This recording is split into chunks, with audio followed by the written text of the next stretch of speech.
नमस्कार साथियों, आपका स्वागत है आपके अपने YouTube चैनल पे। और आज हम लोग पढ़ेंगे रेलवे के लिए जीव विज्ञान का पादप आकार की प्लांट मॉर्फोलॉजी।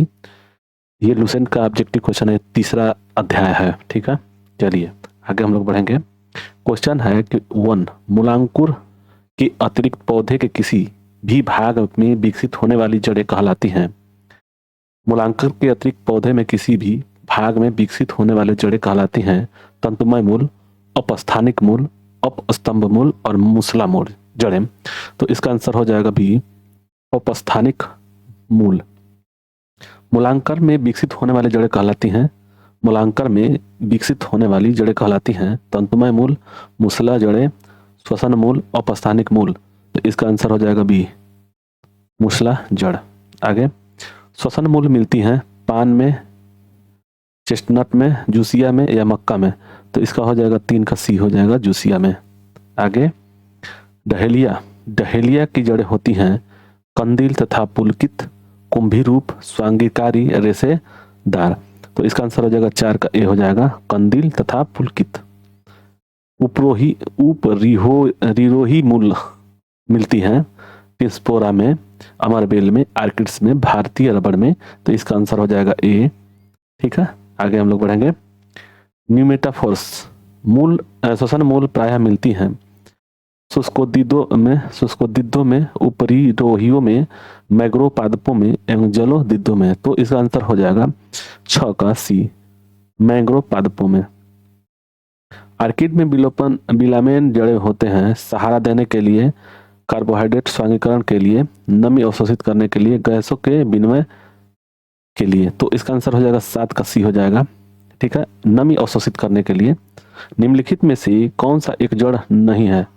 आलू, गाजर, शकरकंद, मूली। तो 8 का हो जाएगा ए, आलू एक तना है। तो आगे बढ़ते हैं। अवस्थंभ, अवस्थंभ मूल स्टील रूट पाई जाती है चावल में, गन्ने में, मूंगफली में, चने में। तो इसका आंसर हो जाएगा 9 का बी हो जाएगा, गन्ने में। आगे हम लोग बढ़ेंगे। स्तंभ मूल होती हैं, प्रोप रूट होती हैं मूसले जड़, पुलकित जड़ें, शाखान्वित जड़ें और अपस्थानिक जड़ें। तो इसका आंसर हो जाएगा 10 का डी, अपस्थानिक जड़ें। आगे हम लोग बढ़ेंगे। जड़ें विकसित होती हैं प्रांकुर, मूलांकुर, तने से, पत्ती से। जड़ें विकसित होती हैं प्रांकुर, मूलांकुर, तने से या पत्ती से। तो इसका आंसर हो जाएगा बी, मूलांकुर से। जड़ें विकसित होती हैं मूलांकुर से।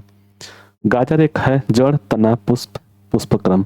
तो 12 का हो जाएगा ए। आगे, जड़ के किस भाग में सर्वाधिक वृद्धि होती है? जड़ के किस भाग में सर्वाधिक वृद्धि होती है? मूल शीर्ष के ठीक पीछे, मूल शीर्ष में, प्रकाश में, अंधकार में। तो इसका आंसर हो जाएगा 13 का डी हो जाएगा, अंधकार में। आगे, बरगद के पेड़ के तने में लटकने वाली मोटी जड़ें कहलाती हैं। बरगद के पेड़ के तने से लटकने वाली मोटी जड़ें कहलाती हैं वलयाकार मूल, वायवीय मूल, स्तंभ मूल, आरोहिक मूल। तो इसका आंसर हो जाएगा 14 का सी हो जाएगा, स्तंभ मूल। आगे, निम्न जड़ों में से कौन सा गलत सही है? शंकुकार जड़, प्याज का, तर्करूपी जड़, मूली का, कुंभी रूप जड़, शलजम का, श्वसन मूल, मैग्रो पौधे। तो इसका आंसर हो जाएगा 15 का ए हो जाएगा, शंकुकार जड़, प्याज। श्वसन मूल पाई जाती हैं हाइड्रिला, राइजोफोरा, सिंघाड़ा में, एस्टर कैंथा में। तो इसका आंसर हो जाएगा 16 का बी हो जाएगा, राइजोफोरा।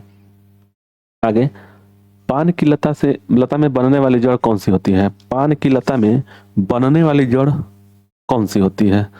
अवस्थम्भ जड़, अनुलग्न जड़, छायादार जड़ या आरोहिक जड़। तो इसका आंसर हो जाएगा 17 का डी हो जाएगा, आरोही जड़। आगे, आलू का खाने योग्य भाग होता है जड़, कलिका, फल, तना। तो 18 का हो जाएगा डी, तना। ठीक है, पर्णकाय स्तंभ, फाइलोक्लेड एक रूपांतरण है जड़ का, तना का, पत्ती का, इनमें से किसी भी का नहीं। तो 19 का हो जाएगा बी, तना का। आगे, नागफनी में प्रकाश संश्लेषी कार्य होती है घनकंद द्वारा, पर्णकाय स्तंभ द्वारा, पर्णायित वृत्त द्वारा, सलकंद द्वारा। तो 20 का हो जाएगा बी, पर्णकाय स्तंभ द्वारा। आगे हम लोग बढ़ेंगे तो देखेंगे कि निम्नलिखित में से कौन सा एक तना है? आलू, गाजर, शकरकंद, मूल। तो ये हो जाएगा 21 का ए हो जाएगा, ये जो तना होता है। 22 नंबर क्वेश्चन है कि पत्ता गोभी खाद्य पदार्थ का संग्रह करता है, कहाँ करता है? जो खाद्य पदार्थ का संग्रह कहाँ करता है? तना में, फल में, जड़ में, पत्ती में। तो इसका आंसर हो जाएगा 22 का डी हो जाएगा, पत्ती में। ओके, आगे। आलू भूमिगत रूपांतरित तना होता है जिसे कहा जाता है सलकंद, घन कंद, प्रकंद, कंद। तो 23 का हो जाएगा डी, कंद। आगे दिया हुआ कि निम्नलिखित में से क्या तने का रूपांतरण नहीं है? क्या तने का रूपांतरण नहीं है? प्याज का बल्ब, अरबी का घन कंद, शकरकंद का कंद और आलू का कंद। तो तने का रूपांतरण तो आलू तो ये है, तो इसका आंसर हो जाएगा, देखिए 24 का हो जाएगा सी, शकरकंद। शकरकंद है वो जो तने का रूपांतरण नहीं है। निम्नलिखित में से कौन सा तना है? सलजम, अदरक, गाजर, शकरकंद। तो इसका आंसर हो जाएगा 25 का बी, 25 का बी हो जाएगा अदरक, यह तना नहीं है। आगे 26 को चलते हैं। प्याज में खाद्य पदार्थ है, खाद्य भाग है पत्ता, मतलब पत्ता, जड़, तना, पुष्प। तो 26 का हो जाएगा सी, तना। 26 का हो जाएगा सी, तना खाने योग्य भाग है। निम्नलिखित में से कौन सा रूपांतरित तना है? तो इसका आंसर हो जाएगा, मतलब गाजर, शकरकंद, नारियल, आलू में से कौन सा होगा? तो इसका हो जाएगा आलू, रूपांतरित तना है। आगे हम लोग बढ़ेंगे तो निम्नलिखित में से किसकी पत्ती में पर्णदल प्रायः न्यूनीकृत होता है? जलोदित, समोदित, उपरिरोही और सुकोदित। तो इसका आंसर हो जाएगा 28 का डी हो जाएगा, शुष्कोदित। आगे कैक्टस, कैक्टस में सूल, स्पाइन्स का रूपांतरण है तना का, अनुपर्ण का, पत्ते का, कलियां का। तो 29 का हो जाएगा सी, पत्ते का। कैक्टस में सूल किसका रूपांतरण है? तो पत्ते का। पुष्पों का अध्ययन कहलाता है, पुष्पों का अध्ययन कहलाता है, आप लोग पढ़े होंगे इससे पहले वाले में। पुष्पों का अध्ययन कौन सा? एंथ्रोलॉजी। आगे वे पौधे जिनमें कभी पुष्प नहीं बनते हैं कहलाते हैं आर्किड, जिम्नोस्पर्म, क्रिप्टोगैम्स, एंजियोस्पर्म। तो 31 का हो जाएगा सी, हो जाएगा क्रिप्टोगैम्स। आगे हम लोग बढ़ेंगे, देखेंगे 32 नंबर क्वेश्चन। पूर्ण पुष्प में पाया जाता है पुमंग एवं जयंग, वाहा दल एवं दल, सभी चारों क्रम चक्र और दल, पुमंग एवं जयंग। पूर्ण पुष्प में पाया जाता है, 32 का हो जाएगा सी, सभी चारों चक्र होता है, मिलता है।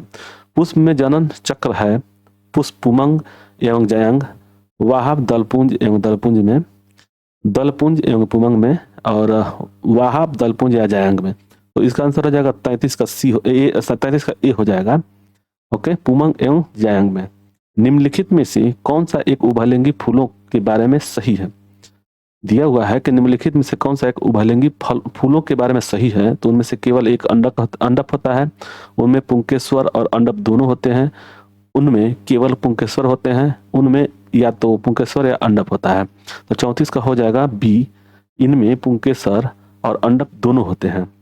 35 नंबर के कुरिंजी पुष्प के 12 वर्ष में एक बार खिलने का कारण है प्रकाश अवधि, अदीप्त अवधि, फ्लोरिजन, स्राव और उपयुक्त सभी। तो 35 का हो जाएगा सी, फ्लोरिजन, स्राव के कारण। संसार का सबसे छोटा पुष्प, संसार का सबसे छोटा फूल रेफ्लिया, रिफ्लेक्सिया होता है, कमल होता है, या गुलाब है, या बुल्फिया है। तो देखिए इसका आंसर हो जाएगा 36 का डी हो जाएगा, बुल्फिया। और रिफ्लेक्सिया तो होता है बड़ा होता है, संसार का सबसे रिफ्लेक्सिया है, और बुल्फिया जो होता है सबसे छोटा होता है। तो याद रहे ये दोनों सामने दिया हुआ है, तो ये बुल्फिया, इसका आंसर ये हो जाएगा, और सबसे बड़ा हो जाएगा तो रिफ्लेक्सिया है। ठीक है, तो सबसे छोटा पूछ रहा है तो इसका आंसर हो जाएगा डी। आगे फूल गोभी में पौधे का उपयोगी भाग कौन सा है? भूमिगत डंक, जड़, ताजा पुष्प समूह या पत्ते। तो इसका आंसर हो जाएगा 27 का सी हो जाएगा, ताजा पुष्प समूह। निम्नलिखित में से कौन सा विश्व का सबसे बड़ा पुष्प है? तो कमल, सूर्यमुखी, रिफ्लेक्सिया, ग्लोरी लिली। तो इसका आंसर सी हो जाएगा, 38 का सी। आगे रिफ्लेक्सिया होता है बड़ा, और ये बुल्फिया होता है सबसे छोटा। जीवन चक्र की दृष्टि से पौधे का सबसे महत्वपूर्ण अंग है, जीवन चक्र की दृष्टि से पौधे का महत्वपूर्ण अंग है पुष्प, पत्ती, तना और जड़। तो 39 का हो जाएगा ए, पुष्प। जीवन चक्र की दृष्टि से पौधे का सबसे महत्वपूर्ण अंग है पुष्प। पराग कोश में वर्तिकाग्र तक पराग का स्थानांतरण कहलाता है पुष्पन, परागन, निषेचन, अंकुरन। तो इसका आंसर हो जाएगा 40 का हो जाएगा बी, परागन। ठीक है, आगे एनिमोफिली परागण है, एनिमोफिली परागण है जंतुओं द्वारा, कीटों द्वारा, और वायु द्वारा या जल द्वारा। तो इसका आंसर हो जाएगा सी, वायु द्वारा। आगे हम लोग बढ़ेंगे, देखेंगे 42 नंबर है कि एंटोफोमिनी परागण है। तो यही क्वेश्चन 2 बार हो गया क्या? एनिमोफिली, एनिमोफिली परागण और है एंटमोफिली परागण, जंतु द्वारा, कीटों द्वारा, वायु द्वारा, तो जल द्वारा। तो इसका आंसर हो जाएगा 42 का बी हो जाएगा कीटों द्वारा। तो ये दोनों याद रहे, देखिए दोनों का अलग अलग नाम है। एनिमोफिली परागण है जंतु द्वारा, कीटों द्वारा, वायु द्वारा, तो इसका हो जाएगा वायु। और इसमें है एंटमोफिली परागण कीटों में। तो ये ध्यान रहे, दोनों का एक ही साथ में क्वेश्चन दे दिया है। चमगादड़ों द्वारा परागण कहलाता है एंटीमोफिली, एनिमोफिली, ऑर्निथोफिली, चिरेप्टोरोफिली। तो इसका आंसर हो जाएगा 43 का हो जाएगा डी। ठीक है, आगे हम लोग बढ़ेंगे। जूफिली परागण है होता है, जूफिली परागण होता है जंतुओं द्वारा, जल द्वारा, वायु द्वारा, कीट द्वारा। तो इसका आंसर हो जाएगा 44 का ए हो जाएगा जंतुओं द्वारा। तो जंतु का जूफिली। ओके, आगे ऑर्निथोफिली परागण है होता है पक्षियों द्वारा, चमगादड़ों द्वारा, वायु द्वारा, मानव द्वारा। तो इसका आंसर हो जाएगा 45 का ए, पक्षियों द्वारा, ऑर्निथो पक्षियों का होता है। जल द्वारा परागण कहलाता है जूफिली, हाइड्रोफिली, एंटमोफिली और एनिमोफिली। तो इसका हम हो जाएगा 46 का बी हो जाएगा 2। आगे जो परागण बंद पुष्पों में होता है कहलाता है क्लिस्टोमोगैमी, एलोगैमी, ऑटोगैमी, इनमें से कोई नहीं। तो 47 का हो जाएगा ए, क्लिस्टोगैमी। पर परागण लाभदायक होता है क्योंकि इसके कारण होता है नर संतान का निर्माण, दुर्बल संतान, अच्छी संतान, बीजों का निर्माण। पर परागण लाभदायक होता है क्योंकि इसका कारण होता है। तो इसका 48 का हो जाएगा सी, अच्छी संतान का। पर परागण लाभदायक होता है क्योंकि अच्छी संतान का प्राप्ति करता है। ठीक, वर्तिकाग्र सदैव खुरदुरा और चिपचिपा होता है। वर्तिकाग्र सदैव खुरदुरा एवं चिपचिपा होता है। तो इसका आंसर हो जाएगा 49 का बी हो जाएगा। कीट परागित पुष्पों में घोंघे द्वारा परागकण कहलाता है जूफिली, एंटोमोफिली, चिरेस्टोफिली और मेलोकोफिली। तो घोंघा का हो जाएगा 50 का डी हो जाएगा मेलोकोफिली। आगे सुगंधित पुष्पों में परागण किसके द्वारा होता है? सुगंधित फूलों में। तो वायु द्वारा, जल द्वारा, कीट द्वारा, पक्षी द्वारा। तो इसका हो जाएगा 51 का हो जाएगा सी, कीट द्वारा।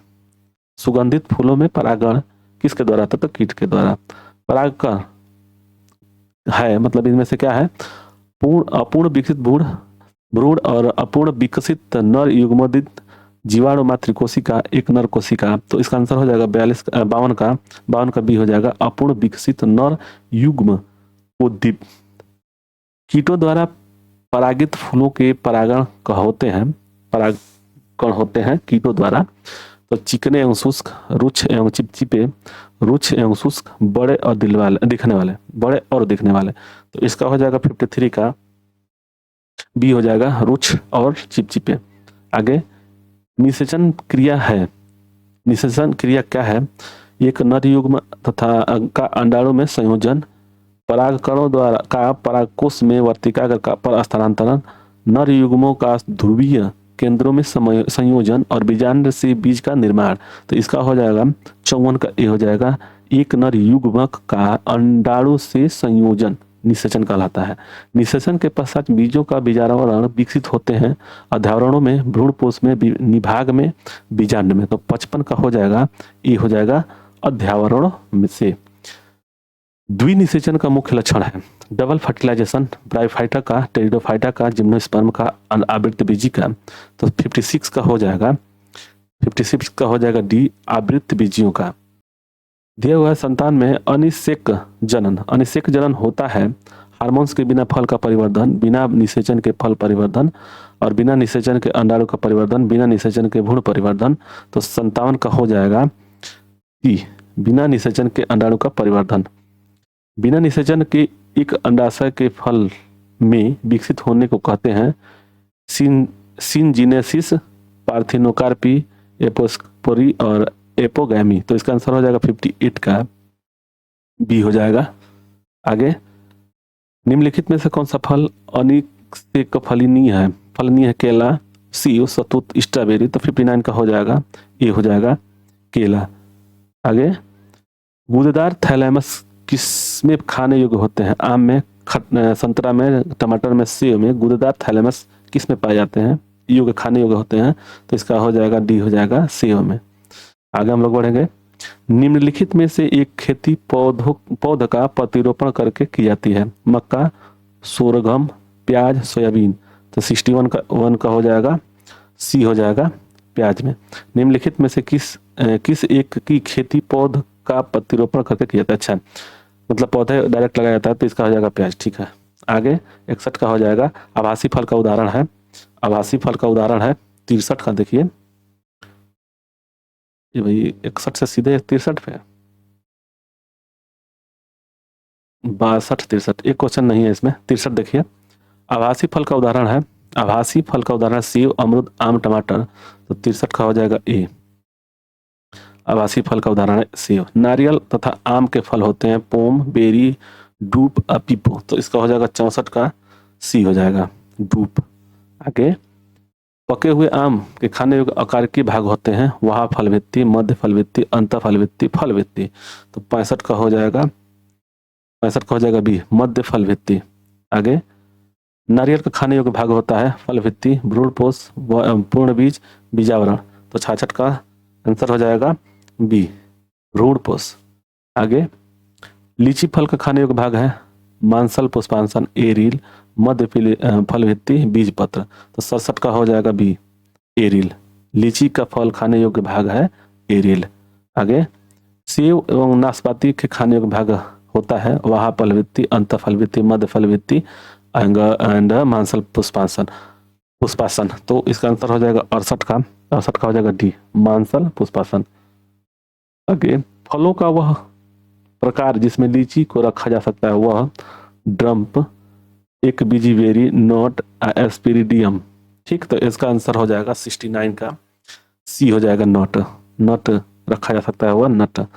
बीज रहित फल प्राप्त किया जा सकता है, बीज रहित फल प्राप्त किया जा सकता है बीकरों के व्यवहार पर द्वारा, हार्मोन्स के व्यवहार द्वारा, पादपों को 70 डिग्री सेल्सियस पर रख करके और पादपों को चमकदार प्रकाश में रख करके बीज रहित फल प्राप्त किया जा सकता है। तो इसका आंसर हो जाएगा 70 का बी, हो जाएगा हार्मोन्स के द्वारा। आगे हम लोग पढ़ेंगे। तो अनानास दिया है किस प्रकार का एक फल है? सिलिक्चा, सोरोसिस, साइकोनस और समारा। तो 71 का हो जाएगा सी, साइकोनस। आगे, निम्नलिखित में से कौन सा युग्म सुमेलित है? आम, बेरी, टमाटर, पोम, सेब, डरूप, केला, बेरी। तो दिया है कि सुमेलित है कि नहीं है, तो 72 का हो जाएगा डी, मतलब सुमेलित है। आगे, केला है जब बेरी होता है। किस पौधे का फल भूमि के नीचे पाया जाता है? आलू, गाजर, मूंगफली, प्याज। किस पौधे का फल भूमि के नीचे पाया जाता है? तो 73 का हो जाएगा सी, मूंगफली।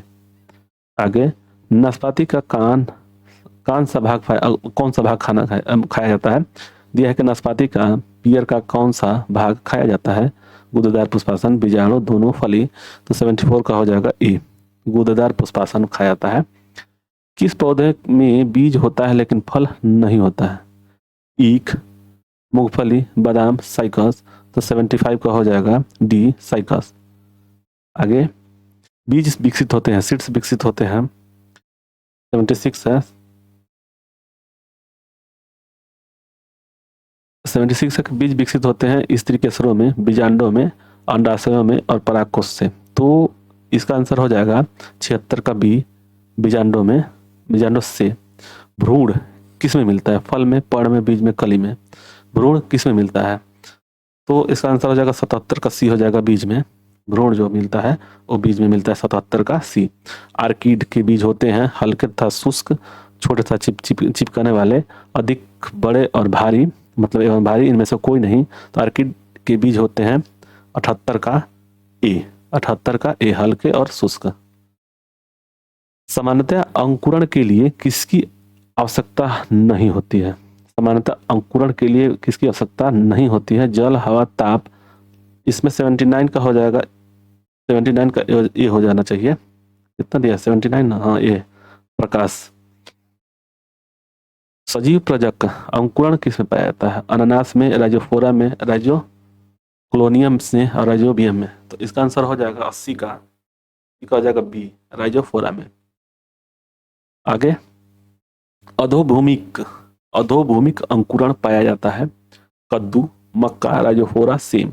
अधोभूमिक अंकुरण, तो इसका आंसर हो जाएगा 81 का बी हो जाएगा मक्का।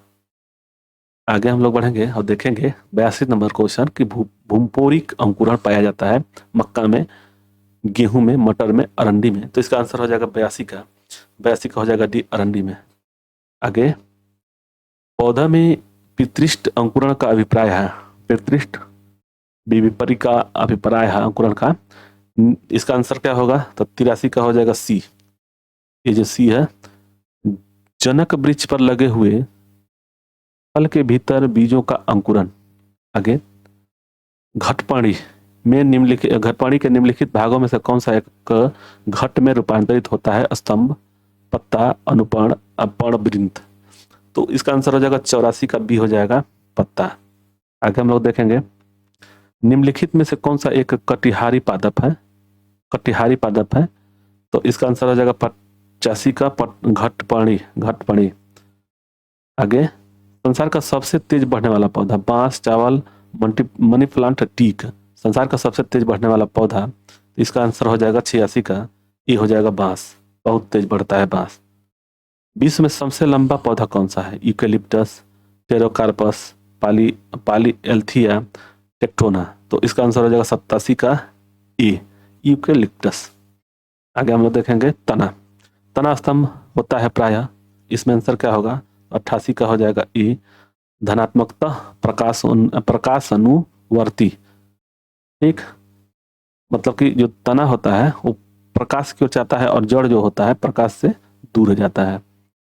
किस पादप में तना संचय और चिरकालिता का कार्य करता है? शकरकंद, प्याज, हल्दी, टमाटर। तो 89 का हो जाएगा सी। ठीक है, हल्दी। तो 89 क्वेश्चन है। तो आप लोग को वीडियो अच्छा लगे तो लाइक से सब्सक्राइब करें। धन्यवाद। जय हिंद, जय भारत।